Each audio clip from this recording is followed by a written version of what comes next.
Previously at the water's edge.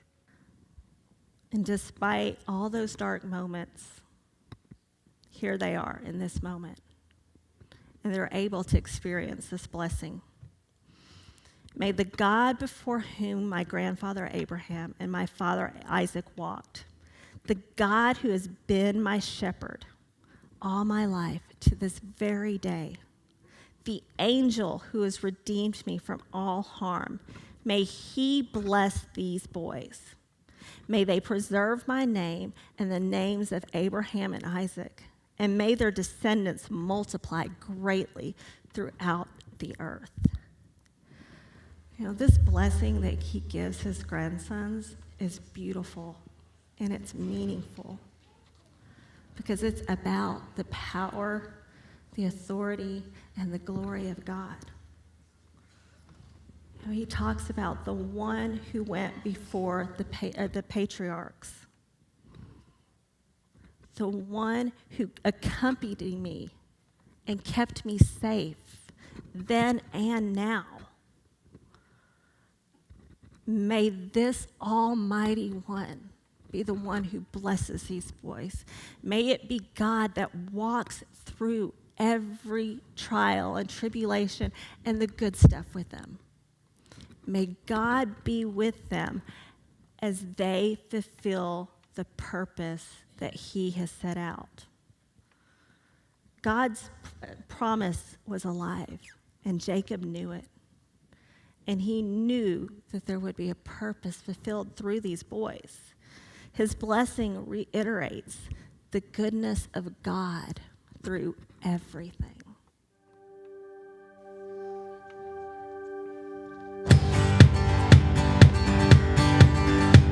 I once was blind, I could not see. Chains of sin has shackled me. But God in heaven heard my plea. Jesus, Jesus, rescue me. Jesus, Jesus, rescue me. And I will sing forever of your love. Come down with my hands to heaven, shout your praises. I was lost in darkness, pulled me out. Sing forever of your love. Come down. Hey!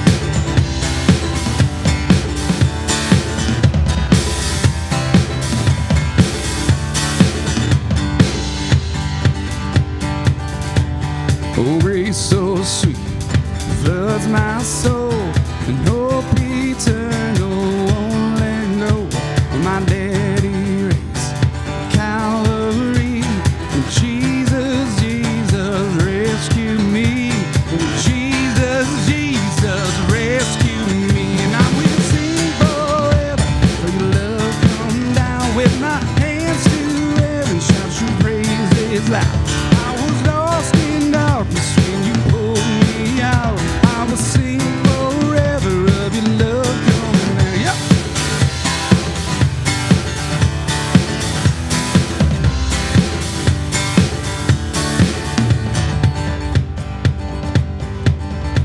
Well, there's beyond the sky, a song we'll sing for all time. The greatest thing, and I am free. It's Jesus, Jesus, rescue me. Jesus, Jesus, rescue me. Now we'll sing forever of your love. Come down with my hands to heaven, shout your praises loud. And I was lost in darkness when you pulled me out. I will sing forever of your love. Come down.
was some footage from our previous We Serve weeks over the years here at the Water's Edge. And We Serve weeks are starting today. There's a variety of projects we're going to go out and serve our community and our schools and our church. So you'll be able to sign up out there. If you're not signed up yet, there's some iPads, a yellow balloon. And then also, if you are signed up and you're doing one, you can get your yellow We Serve t-shirts if you need one of those. But we also wanted to thank you all as a congregation. Your generosity makes this happen. We're able to buy paint and supplies and food and all the different things we need for these projects. So thank you all for making that happen as well. Well, good morning, everybody, and welcome to Comedy Sunday. If you're joining us for the first time, you are in for a treat. It's just a fun morning where we come together in worship, but we come together in laughter. So I thought we'd kick it off with a couple of jokes. Are you ready? All right, I'm ready. All right, Leander, where was Solomon's temple located? Jerusalem? The side of his head, duh. All right. There's like gross. All right, one more. How does Moses make his coffee? I have no idea on that He one. brews it. All right, we're going to leave the jokes to Craig. Hopefully he's going to make us laugh a little bit more than that. But speaking of fun, we've got a lot of fun stuff coming up in August, a lot of cool things happening. It's actually all going to start next week. Yeah, next week is our Back to School Sunday. It's hard to believe, I've been saying this for weeks now, but school starts in like a week and a half. And so we are kicking it off next Sunday with Back to School Sunday. We have our Back to School blessings, and it's actually going to be a great time because not only are we going to be giving blessings to the students, the teachers, and the parents, but as a congregation, we are going to come together to bless these people and to show them our support. So make sure you invite your friends, plan on being here. Kids will be in service next week, kindergarten and older. And as a special treat, who likes pancakes? Anybody? A few of you?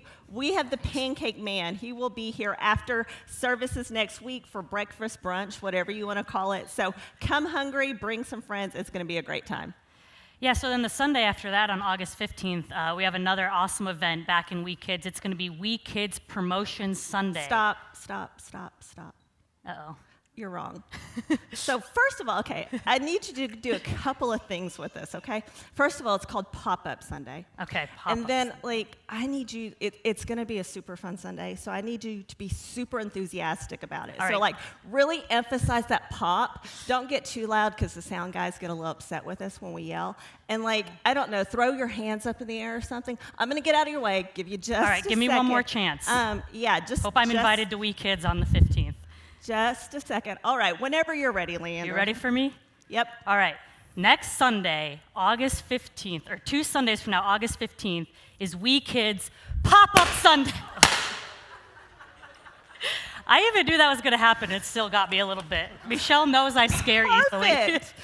Leandra, that was perfect. Absolutely perfect. Like Leandra was saying, next Sunday is Pop-Up Sunday. We made a big mess. Imagine that. And the 15th is Pop-Up Sunday. So we're going to do everything pop related. There'll be Pop-Tarts, there'll be popping confetti, there'll be lollipops. But what we'll be doing is popping up to our new classrooms for the school year. So mark your calendars for that. August 15th will be Pop-Up Sunday. Yeah, now that we've decorated the stage and the stairs and some of the sanctuary, let's all stand and join AJ and the band in some worship this morning.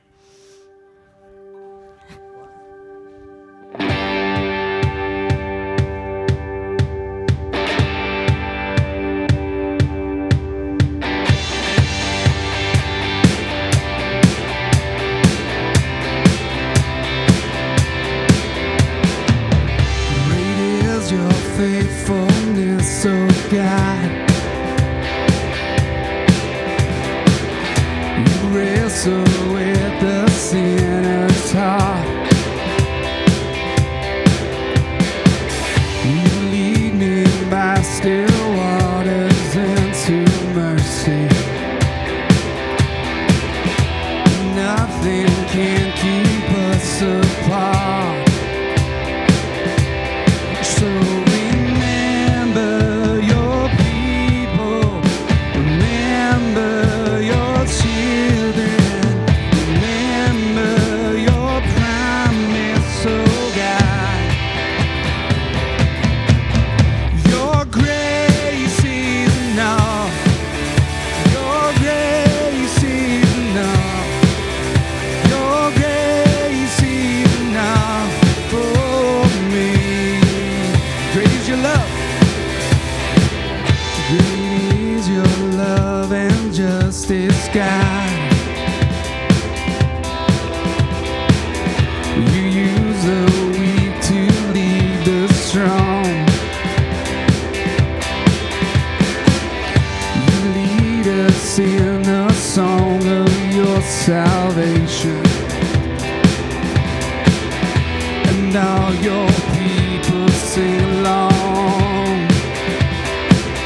Well, good morning, church. It's just me and Nick up here this morning, so we're gonna try to make as much noise as two dudes possibly can. We're gonna need your help on this next one. I know you like this song. It's called I Saw the Light.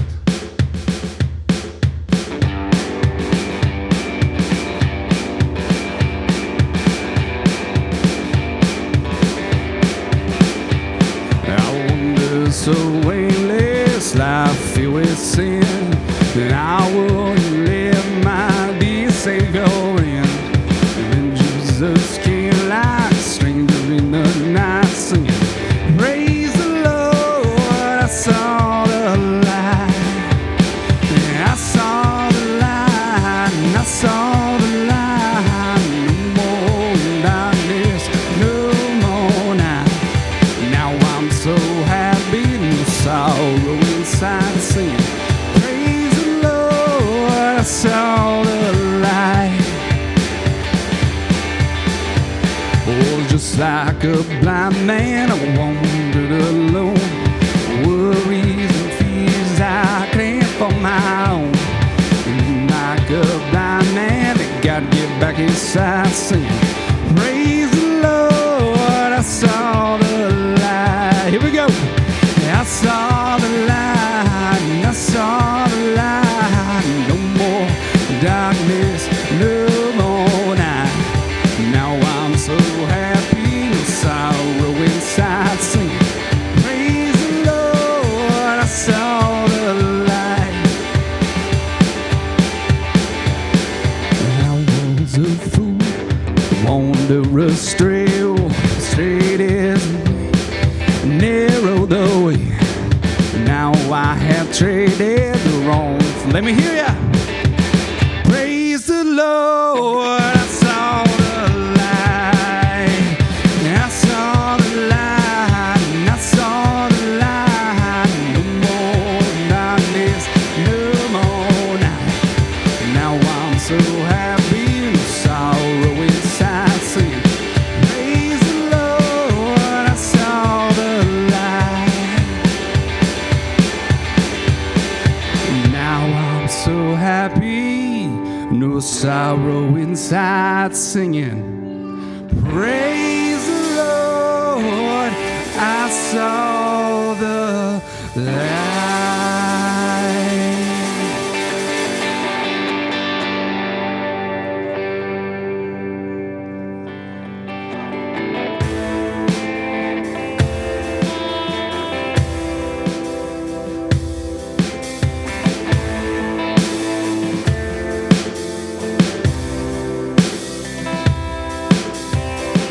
There's a grace when the heart is under fire. Another way when the walls are closing in. When I look at the space between where I used to be and this reckoning, and I know I will never be alone. There was another in the fire, standing next to me.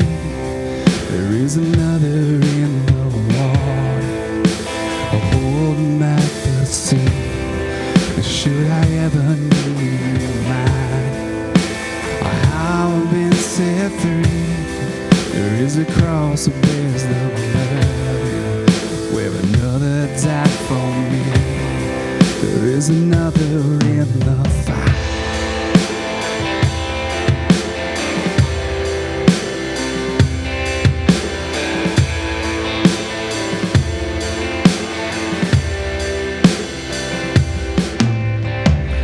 All my dead left but dead beneath the water. I'm no longer a slave to my sin anymore. Could I fall into space between what remains of me and this reckoning? Even though I won't bow to the things of this world, and I know I will never be alone. There is another in the fire, standing next to me. There is another in the water,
There is no other name but the name that is Jesus.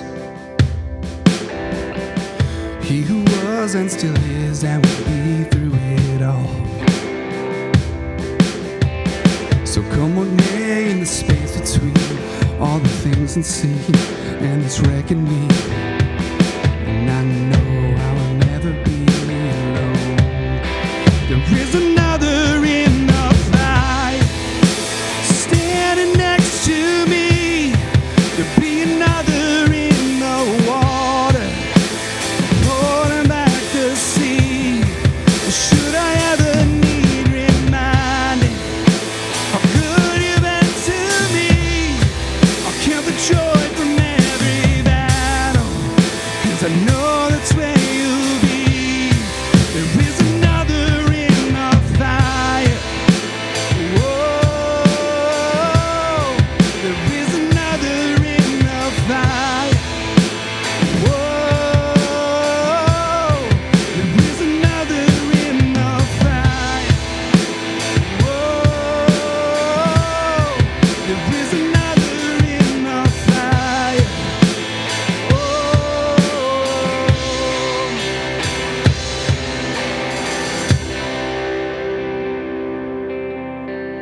Well, thank you for singing with us, church. You may be seated.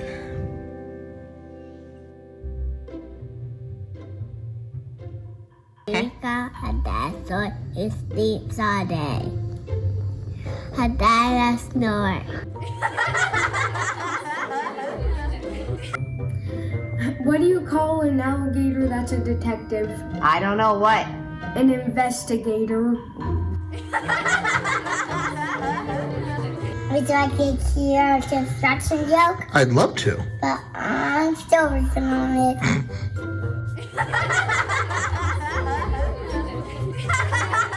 What do a tick and a Eiffel Tower have in common?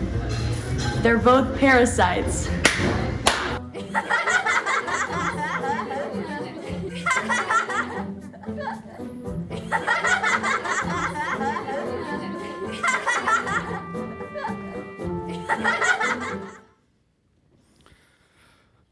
Yes, I come with a little heavy heart. I was diagnosed with a terrible disease this week.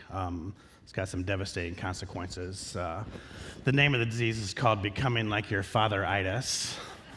And like it's happened. I listen to talk radio now. I complain about meat prices. I drive my car around just for no apparent reason, just to like see things that I've seen before to make sure they're not changing. And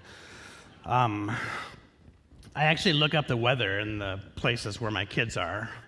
So in case you're wondering, it's 75 degrees in Whitefish, Montana. Benjamin, if you're watching, good morning. So I have all these conspiracy theories now too, and I don't like this. Like I have this conspiracy theory that like the barometric pressure, which I don't even know what the barometric pressure is, like it has some correlation to my back pain, and that the Russians are like meddling with this barometric pressure just to mess with me. So it's Comedy Sunday, and it's theological, laughter is. So we've been looking at Joseph the last month and a half or so. And we've talked about his great-grandpa and his grandpa and his dad. So there was Abraham and Sarah. They were the great-grandparents. And so Sarah was so old that she like had forgot what menopause even was. And God comes up to her and tells her that she's pregnant. So what does she do? She laughs. And she ends up getting pregnant. So Abraham and Sarah, they have to trade in their pensions and their Social Security for a nursery and daycare. So they have a baby. The baby's name is Isaac. Isaac has a baby whose name is Jacob, and then Jacob had Joseph. So what's really interesting, though, is Isaac's name. Sarah named the baby Laughter. So if you read the Hebrew, Isaac means laughter. So God didn't really like Jacob's name, which meant grabber, so he changed the name to Israel. So if you read the Old Testament in the Hebrew, God does not try to make any implication otherwise that laughter is the father of Israel. You know, the psalmist tells us that God laughs. Ecclesiastes says there's a time to laugh. Jesus himself says that there's laughter in heaven. There's laughter in heaven when a lost person becomes found. You know, it's important to know that humor is not the opposite of seriousness. What humor is it's really the opposite of despair. And most of us would probably agree that life is best when we're laughing. So anybody been watching the Olympics? Anybody, yeah, you watch the Olympics. And so I get like football and baseball and basketball, but the Olympic sports, I just don't get it. So I was watching like gymnastics the other night, and like I thought this woman did amazing. And I said, God, that was like the coolest thing I've ever seen. And like the commentator was like, oh, she's gonna be very upset with herself, very poor performance. I'm like, why doesn't she just go on like American Ninja or something like that? So then there's like the swimming. And the thing I want more than anything when I watch swimming is I want the guy that like swims laps at Lifetime at 5 a.m. I want him to be like in lane 9, so I just have a context of how fast these people are actually going. I saw the 17-year-old from Turkey won the archery, and I was actually watching that, and it was amazing. And then later that day, I went out and played cornhole with David, and I got like one of the 4 cornhole bags on the wooden thing, and I was pretty impressed. So I think I'm done. There was a woman that, like, get this, she was 45 years old. It's the 8th Olympic. She's a gymnast. And just a moment or two before this, I had texted both boys, and I said, is there any way you could bring me down a bag of Doritos? So I said, yeah, this is her 9th Olympics. She's 45 years old. Yeah, so I'm done with the Olympics. So as an introvert, it's your nature and your nurture, and I'm a high introvert anytime like I would take the Myers-Briggs or the DISC or whatever. It's just, it's who I am. One of the things of introversion, it would be shyness. Now I'm 51 and I've overcome a lot of this, but as a kid, it was pretty painful. I grew up in Northwest Iowa. I wanted to go to prom because that's like what kids want to do. They want to go to prom, and my graduating class had 40 kids in it. There must have been something in the water that year because 30 of us were boys and 10 of us, I mean, not us, 30 of us were boys and 10 were girls. So my odds at that point weren't that great, and I knew this girl from like the neighboring town. Like she had speech and track, like I did speech and track, and I really liked her a lot, so I was going to ask her to prom. So what I did is I made a flow chart of all the things that could possibly happen on this phone call. Her dad was actually a preacher. He was a Lutheran. So, if Reverend Anderson answers the phone, hang up. Then, like call back again, no sooner than 24 hours. If the mom answered the phone, there was a thing. If Greta answered the phone, there was a thing. And so I called, the mom answered the phone, and she goes, hello. And I say, Mrs. Anderson, this is Craig Finnestead. May I speak to your daughter, Greta, please? And she goes, yeah. So Greta answers the phone, and I was actually looking at the flow chart. And I was like, Greta, this is Craig Finnestead. Will you go to prom with me? And she says, well, I'd love to, but we're out of town that weekend, and I can't. That wasn't on the flow chart. I had like all the possible responses, and that one wasn't there. So I ad-libbed the best that I could, and I said, thank you, have a good night. So, what's interesting is like fear in this case then. Like for me, the introversion and at the time the shyness would cause basically fear of rejection. So that call was very tough for me to make. And think about this, like giving into your fears is going to be the easiest way to dismantle your dreams and humiliate your hopes. It really is. So one of our spiritual tasks as followers of Jesus, and one of life's tasks as God's children, is to overcome our fears in life. So like the fear of rejection, many of you would deal with that as well then. And just think about like all the relationships that, didn't happen because we're afraid of rejection. Do y'all want to come over and hang out? Do you want to go out with me some night?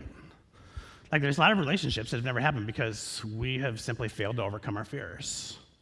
Many of us have a false God of safety and a fear of failure. So in this case, like if we can't overcome this, there will be dreams that do not come true. Many of us have a false god of perfectionism, and we have this because we want to earn people's approval.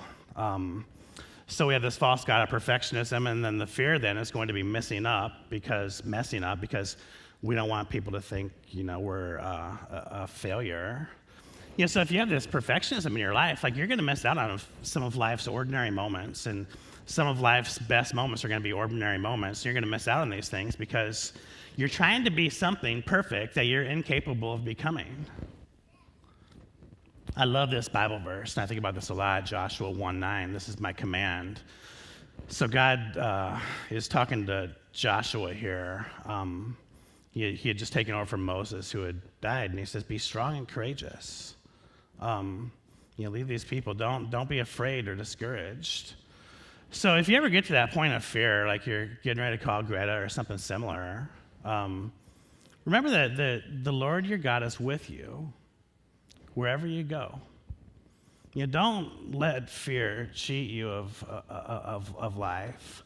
I was thinking, like, for me, this is something I still deal with. Like, we're in the process of looking at a capital campaign for this fall to pay off our debt, to build a driveway on the west side of the property, and to build a building on the west side of this building so we have enough room on Wednesday nights for our kids so we can do Sunday mornings better. It's just going to be a blessing to the community. So one of the things I've had to do the last month, and I did this on Thursday afternoon, I had to recruit 6 families to be on a specific team. So I said, you know what I did? I had my flow chart.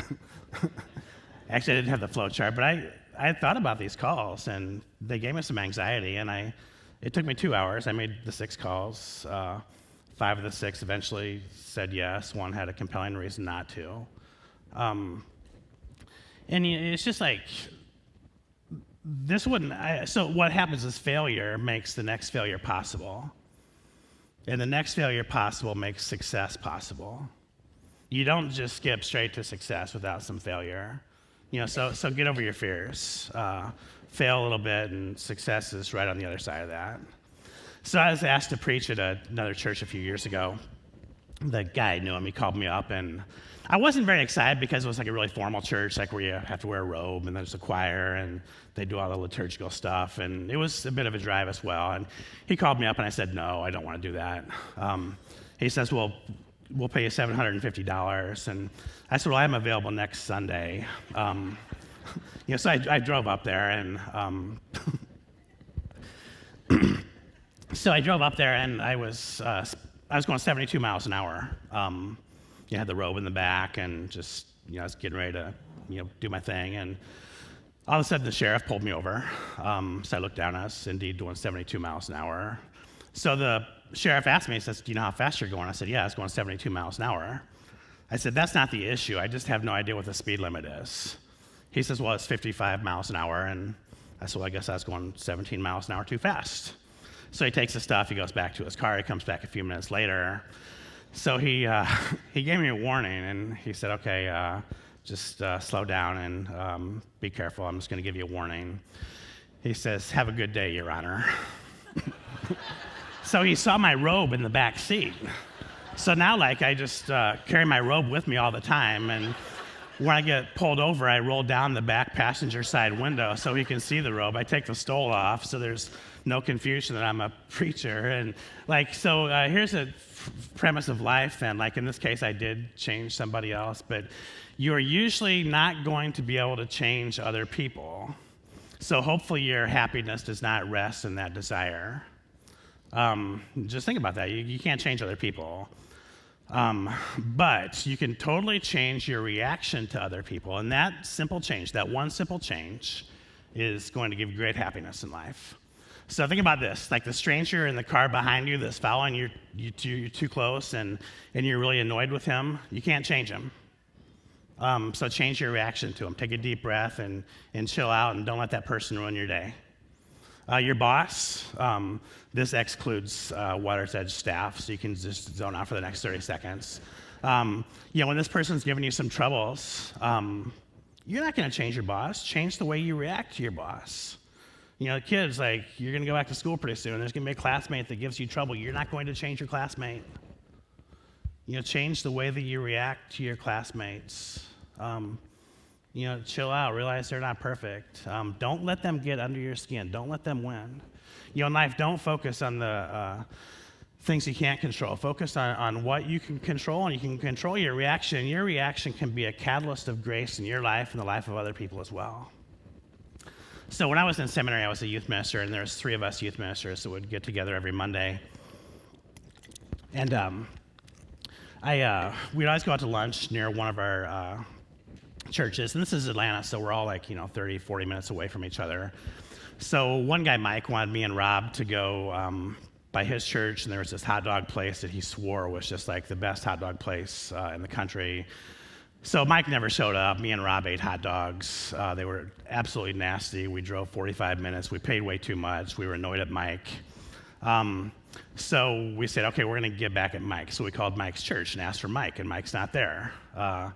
Well, she said that Mike was out playing golf at some charity event, and Mike neglected to tell us that. So I said, well, this is evangelist Finisted, and Mike came to our revival on Friday night, and he gave his life to Jesus for the first time, and I just wanted to follow up with him to see how he's doing in that relationship.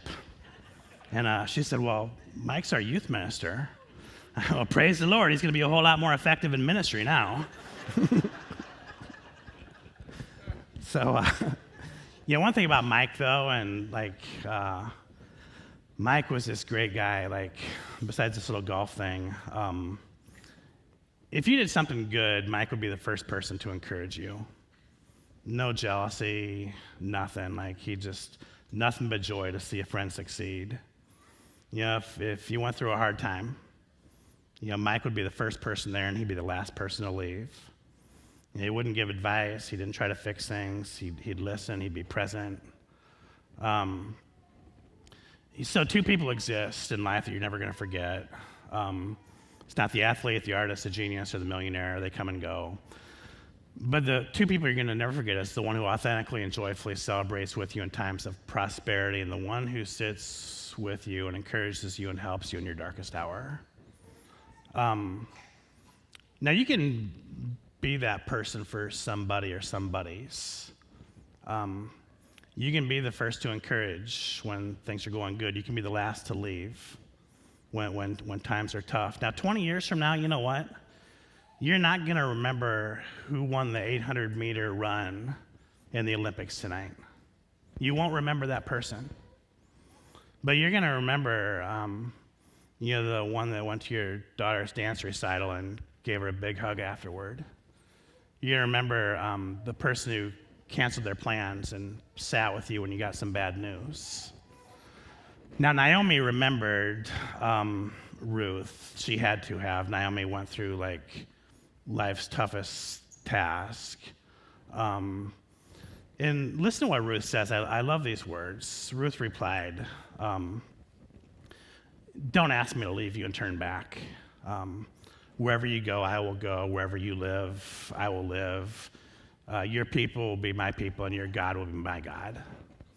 And Ruth is saying to Naomi, I'm there for you. I'm there with you. And those are the people we need in our life.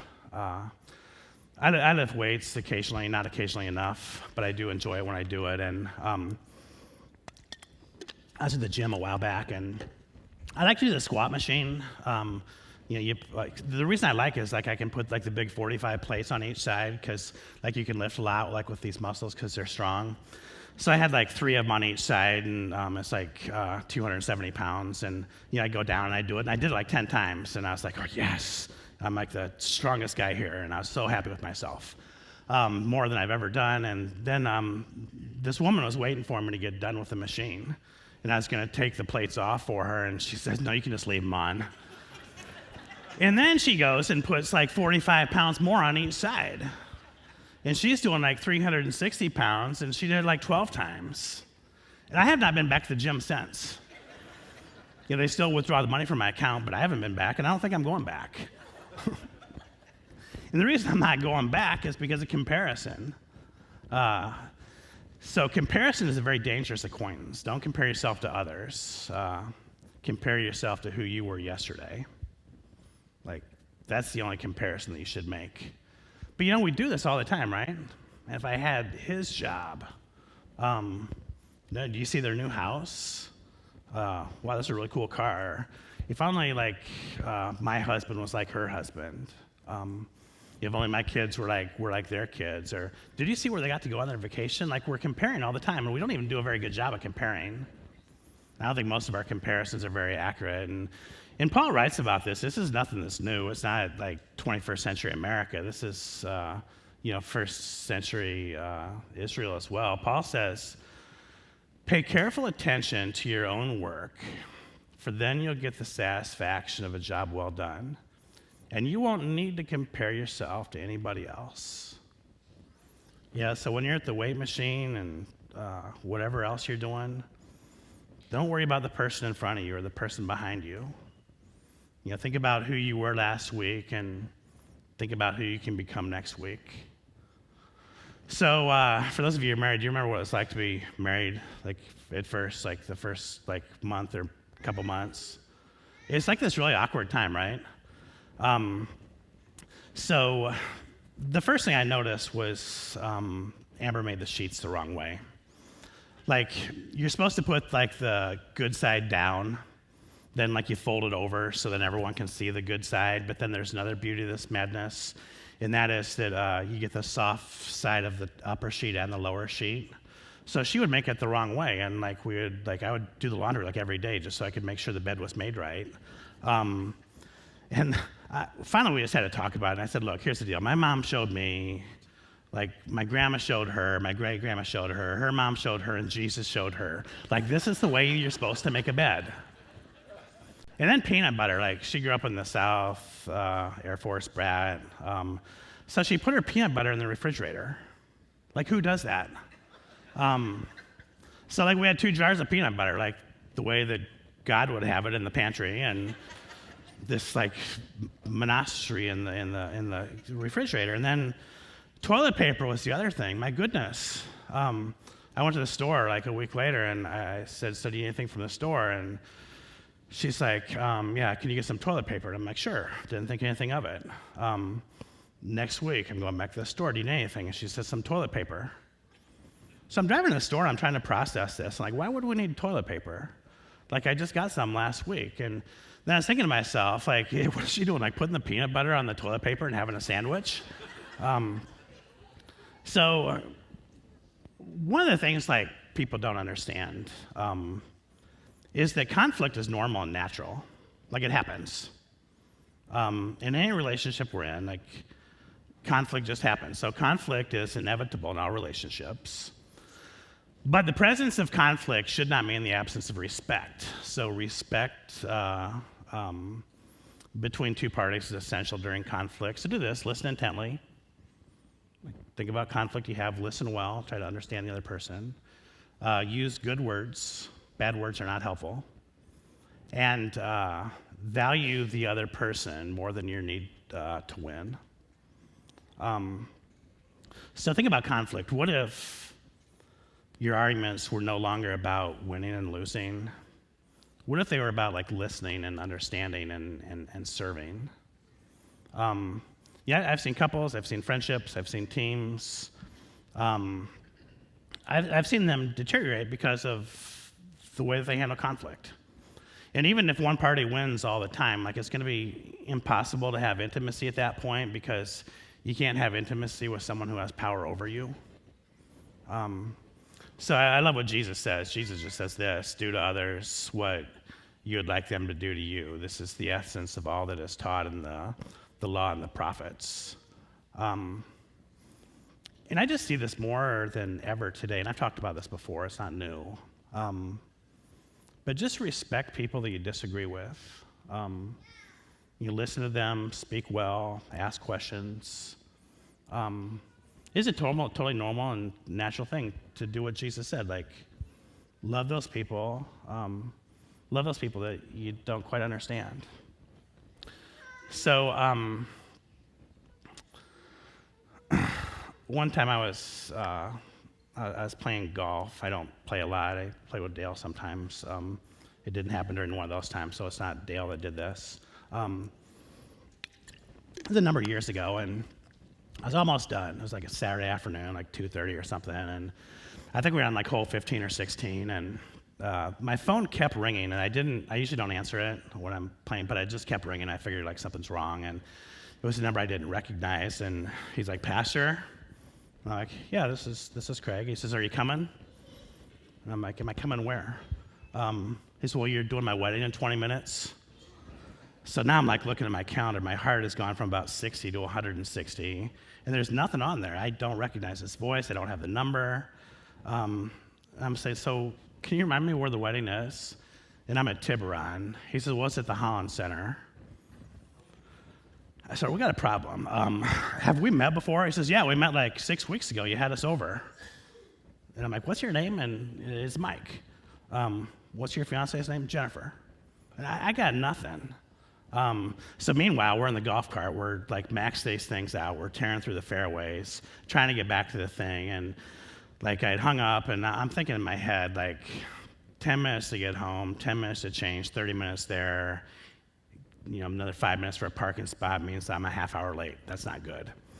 So we get back there. I'm getting out, and like the guy calls me again.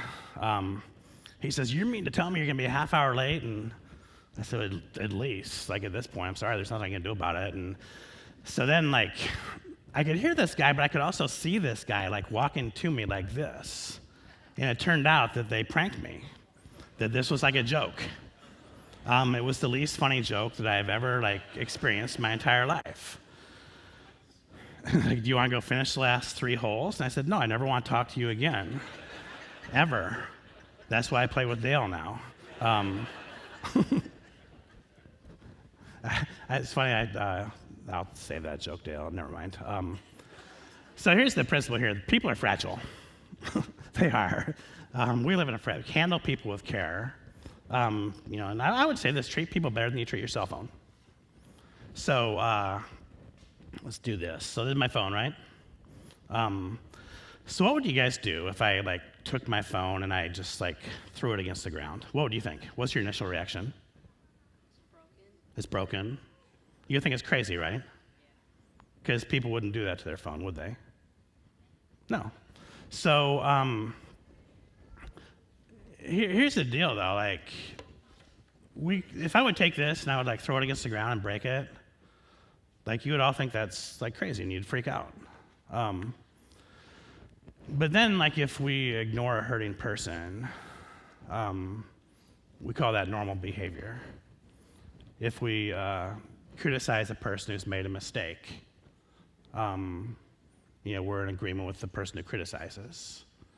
Many of us take out our frustration on others, and we consider that normal behavior, and what we do is we treat this dumb little device much better than we treat the people that God has put in our life. And people are very fragile. Treat them well. Treat people better than you treat your cell phones. Paul says, love each other with genuine affection and take delight and honor in each other. And I got nothing to add to that. So think about this. The 3 kids were talking. One of the kids, these are like 6, 7-year-old kids, and one of them, they were talking about their parents and what they do for a living. So one said, "Well, my dad's a lawyer, and he charges $250 an hour." And one said, "Well, that's nothing. My dad's a doctor, and he does a surgery for a half hour, and it costs $2,500. And then the third kid said, "Well, that's nothing. My dad's a preacher, and he talks for 30 minutes, and it takes 8 people an hour to count all the money they give him."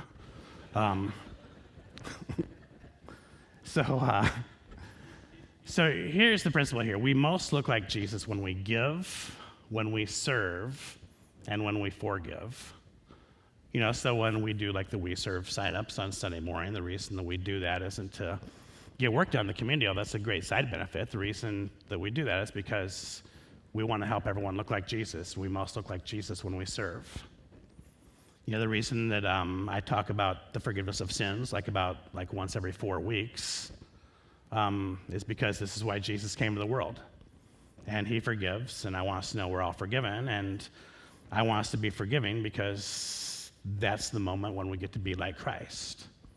And when we can practice generosity. When we can practice generosity, Jesus was the most generous person who ever lived, and that restores us to God's image. When we can give, that helps us to look like Jesus. And, we've talked about this, the last few months. Like, people say, well, how do I grow? You can read the Bible, you can pray, you can come to church. Those are kind of the obvious ones. A few months ago, I said, if you want to grow and be more like Christ, learn how to deal with your anger better, because you can't be Christ-like when you're angry.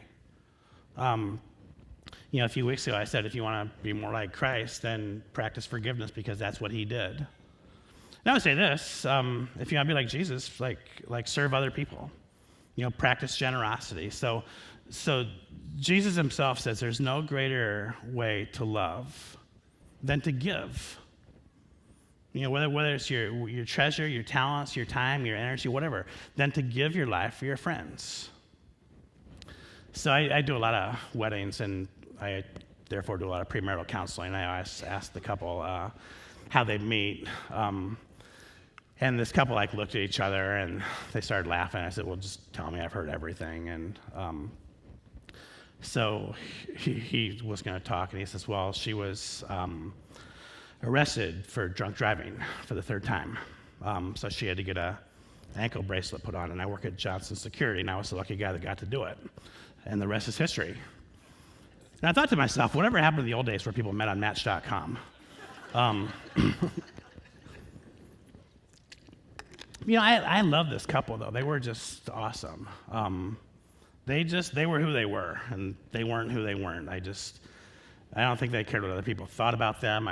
They're trying to grow. And what we get from this one is you're not a carton of ice cream. That means you can't make everybody happy, so stop trying. Now, the one thing you won't miss is the stress and the disappointment that goes along with that. Serving people is great. Listening to people is great. For all of us people pleasers, don't stop serving. Don't stop listening. That's not people pleasing. Having your ego fed by other people, that's people pleasing, and that's a recipe for disaster. Paul, he writes about this. Am I now trying to win the approval of human beings or of God? Or am I trying to please people? If I were still trying to please people, I wouldn't be Christ's servant. So this one happened a long time ago. I had just moved here, and I was a marathon runner back then. And there's this kid at Faith Westwood, our parents' church, that I really liked. And he was probably about 20 or so. We talked a lot, and he was out at Lake Zerinsky one morning riding his bike, and I was out there running. We were going opposite ways, and I was like, hey, Kyle, how's it going? And I got nothing from him. So he did another lap. I was still on the same lap, and he passes me again, and nothing. So then one more time, and this time I'm not going to deal with a friend not greeting me. So I'm just running, and so I jump out right in front of him. So then he overcorrected, and he went off the trail into the grass, into the deep grass, into these bushes, and crashed his bike. So, okay, they don't teach you this one in seminary. So I went over there, and I was like, you're not Kyle. and this guy's like, I remember what he said. I'll never forget what he said. He's like, dude, that was epic. Do you do that very often? And I'm like, I guess not as often as I should. He says, is there any way you can hang out with me? Because they're not going to believe it when I tell this story.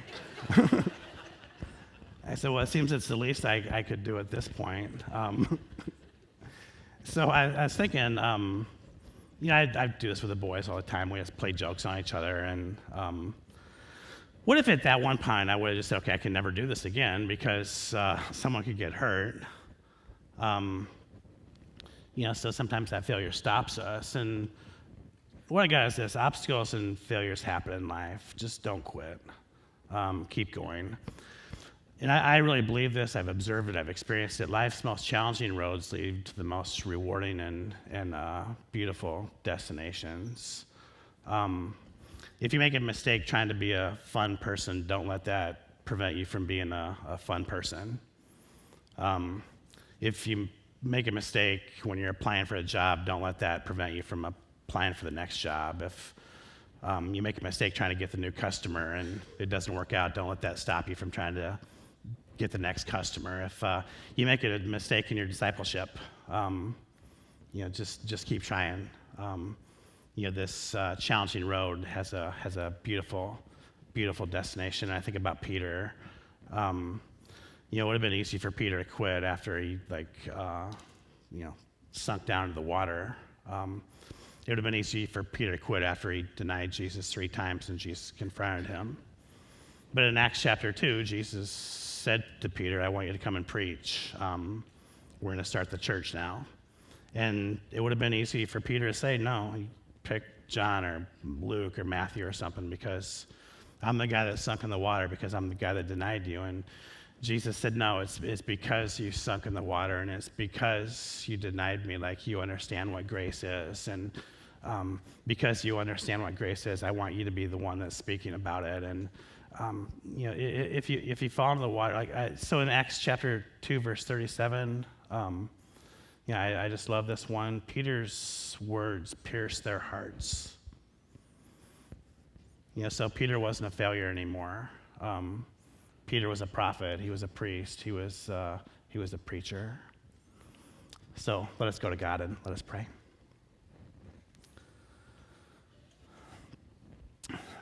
Almighty God, we've come to this place this morning. We've experienced joy, and thank you for that. Joy is your idea. It's your gift to us. Help us, God, to be reminded that joy is your plan for us. God, give us times and places that we can laugh. Give us people that we can laugh with. And God, I pray more than joy and more than laughter that there's other things that we've experienced this morning. Lord, I pray for all of us. There was just some little lesson in there that we can take with us. God, maybe it's for the person that's dealing with some fear right now, the fear of change, the fear of failure, the fear of rejection, whatever it is. And Lord, help us to know that you're with us in our fears. Help us to just teach us that we can learn from failure, and that failure it sets up success. And God, if there's anyone here right now that even wants to act on this, if they want to make a phone call, if they want to send an email, if they want to have a conversation, whatever it is, Lord, embolden them to overcome their fears. Help them to be strong and courageous. And Lord, I pray for us that we can be the type of people that you're just leading us to be. Help us, Lord, to be the first to encourage and cheer and affirm during the good times. And God, help us to be the one who is present, the one who listens, the one who just has so much empathy during those tough times. Let us, Lord, be for others what you are and were for so many. God, I pray if anyone's here right now and they're dealing with comparison, that we can just be loose from those chains and we can be set free.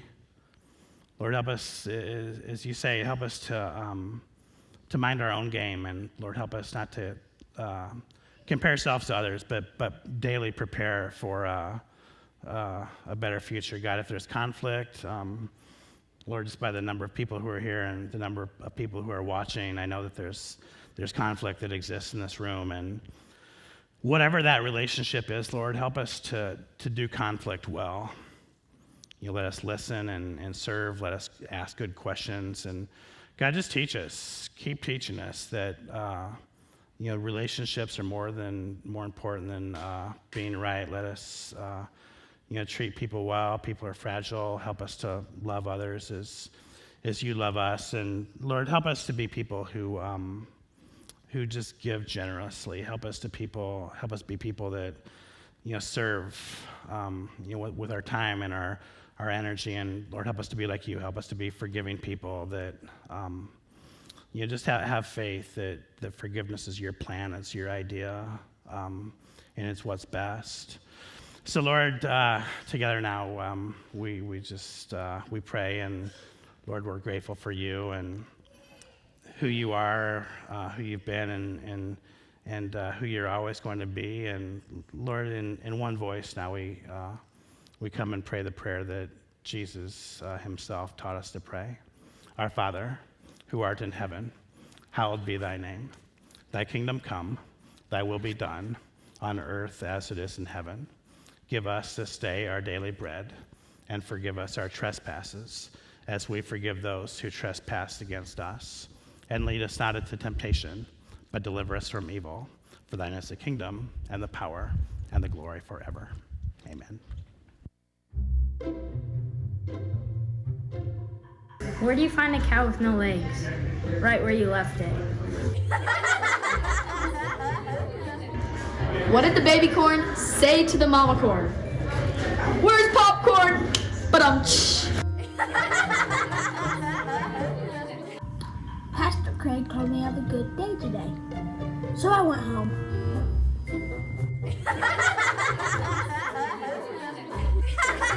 Knock, knock.